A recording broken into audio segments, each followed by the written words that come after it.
Une semaine politique, c'est le grand angle de ce dimanche 24 juillet.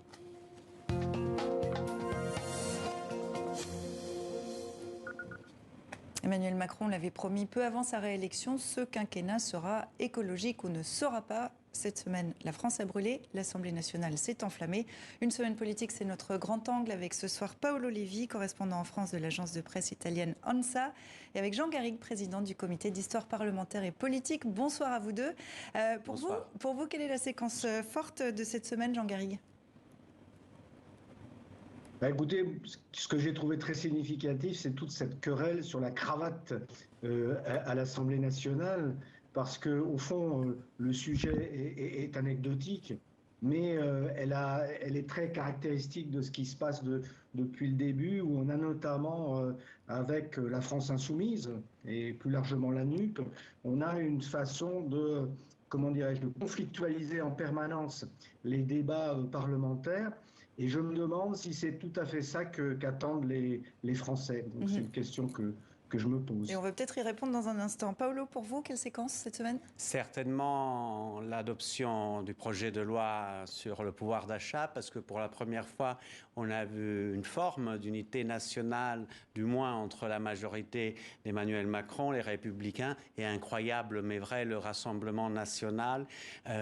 Je vis dans mon pays, en Italie, un moment de division politique après une longue période d'unité nationale. Rappelons pour nos téléspectateurs que Mario Draghi a fini par démissionner. Et on va voir dans un instant si justement on peut, comparaison n'est pas raison, mais enfin si on peut voir si la France peut s'inspirer de l'Italie ou inversement. Mais d'abord, en une semaine politique, le résumé est signé Luna Guépadoan. Aujourd'hui, ce qu'on a sur les bancs du gouvernement, c'est le bal des faux culs. On s'attendait à de la bagarre. Collègues de la France Insoumise, sincèrement, j'ai honte pour vous. Nous voilà servis. Est-ce que quand des salariés bénéficient d'une prime, c'est de l'enfumage ? Entre passe d'armes et turbulences, l'Assemblée nationale a débuté l'examen du projet de loi sur le pouvoir d'achat. Le plus dur, nous y sommes pour quelques mois encore, raison pour laquelle nous devons maintenant accompagner nos compatriotes avant que l'inflation, d'ici la fin de l'année 2023, retrouve des niveaux plus raisonnables. Après le vote houleux du premier volet, l'Assemblée a entamé vendredi une nouvelle course, celle de l'examen du budget rectificatif. Sans majorité absolue, la partie n'est pas gagnée pour le camp présidentiel. Alors, une petite bouffée d'air n'est pas de refus. Le projet de loi de finances rectificative pour 2022 comprend notamment la poursuite de la remise carburant et du bouclier tarifaire sur l'énergie, la revalorisation du point d'indice des fonctionnaires, la renationalisation d'EDF ou encore la suppression de la redevance audiovisuelle. Cette dernière a d'ailleurs été validée samedi, de quoi plonger l'audiovisuel public dans l'incertitude. Un autre incendie, un vrai cette fois, a focalisé l'attention d'Emmanuel Macron. Le président français s'est rendu en Gironde au chevet des sinistrés. Ce déplacement a par ailleurs été marqué par l'absence de son ministre de la Transition écologique, dont la discrétion interpelle. Et on va en faire un grand chantier national aussi, avec l'ONF, avec tous les acteurs locaux pour replanter. Le président français s'est ensuite rendu sur la 18e étape du Tour de France. Il a également rencontré des bergers dans les Hautes-Pyrénées. Ouais, vous êtes fatigué ou vous êtes prêt à faire une dernière ? En chanson, évidemment.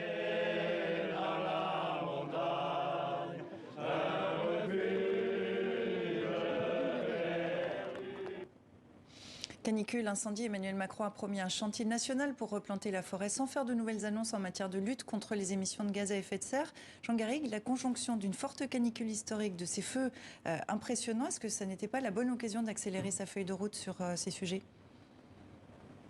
Si, tout à fait. Là, pour tous les climato-sceptiques, on voit bien aujourd'hui que la canicule va devenir un phénomène récurrent qui est directement lié au réchauffement de la planète, et donc il est nécessaire d'aller plus loin dans la lutte contre ce réchauffement. C'est une justification de ce qui est a priori l'orientation de la politique d'Emmanuel Macron en matière écologique. Maintenant, on attend effectivement des mesures, on attend des faits.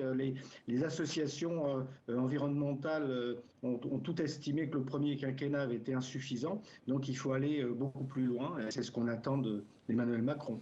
Paolo Levi, Emmanuel Macron appelle à mutualiser les moyens européens. Est-ce que l'Italie est partante ? Absolument, oui.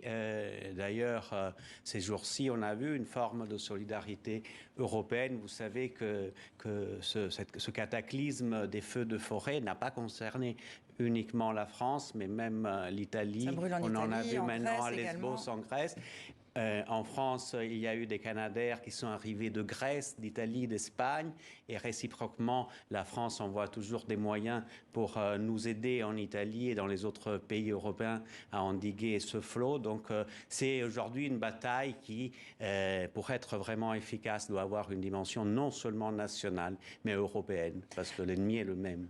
Cette semaine aussi, il était vendredi 5h48 du matin. Après une semaine houleuse, le projet de loi sur le pouvoir d'achat est adopté par la coalition présidentielle avec le soutien des Républicains et du Rassemblement national. Jean Garrigue, on disait la France ingouvernable, s'est-elle convertie au compromis ? Moi, j'ai jamais cru qu'elle était ingouvernable et je suis de ceux qui se sont réjouis précisément de la nouvelle situation, d'une majorité relative qui allait obliger une partie de l'opposition et évidemment la majorité à trouver des compromis, ce qui est dans la nature même de la vie parlementaire depuis 250 ans, depuis la Révolution française. Nous vivions depuis quelques années, depuis quelques décennies, sur une sorte de fantasme de la majorité absolue qui empêchait le compromis politique. Et là, on voit la possibilité de trouver ce type de compromis. Alors évidemment, ça n'est valable que si chacun y met du sien, si le gouvernement accepte des amendements, accepte d'écouter ce que l'opposition a à lui dire, et si l'opposition, elle aussi, joue le jeu. Et on voit malheureusement qu'une partie de l'Assemblée nationale, à savoir la NUPES, mais surtout la France insoumise, en fait, dans la NUPES, a décidé d'une autre stratégie pour des raisons politiques qu'on pourrait expliquer. Paolo, on va faire un pas de côté avec vous. 67e gouvernement italien, nouvelle crise politique, la coalition a volé en éclats, vous l'évoquiez à l'instant. Est-ce qu'il y a de quoi relativiser la situation en France, telle qu'elle est perçue parfois par les médias et par les politiques eux-mêmes ? Écoutez, c'est un peu comme si l'Italie et la France s'étaient donné le relais. Nous, on a vécu 18 mois de ce que l'ancien Premier ministre Draghi, démissionnaire, a dit un miracle civil, dans le sens qu'on a eu toutes les forces de notre Parlement, de la gauche à l'extrême droite, de Salvini, unies, parce que tout le monde avait compris qu'on est en train de vivre une période très délicate de notre histoire, avec des problèmes qui nous dépassent, et donc l'unité nationale devient fondamentale. Malheureusement, avec l'approche des élections qui vont être bientôt, la politique politicienne a repris la relève, le dessus, et la France, en revanche, aujourd'hui, donne un exemple aux autres pays pour montrer qu'en un temps si délicat comme celui-ci, il faut trouver le compromis et l'unité. Et avec cette adoption de ce projet de loi sur le pouvoir d'achat, mais quelle forme de noblesse parlementaire, c'est ça le vrai sens de la politique, trouver des compromis entre différentes forces pour le bien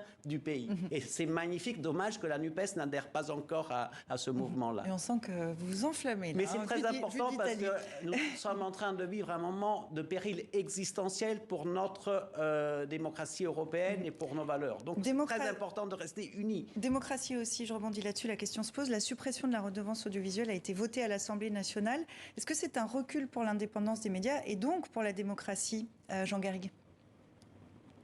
Bon, je voudrais d'abord dire, que je suis complètement d'accord, et c'est très intéressant d'avoir l'opinion d'un journaliste italien sur ce qu'il vient de dire, car ce qui est en jeu aujourd'hui en France, comme d'ailleurs dans toute l'Europe, c'est la crédibilité de la démocratie, une démocratie menacée de toutes parts par les populismes, par les extrémismes. Et donc la démocratie, elle doit donner des gages de son efficacité, et le Parlement est le poumon de la démocratie. Et donc la recherche du compromis est essentielle.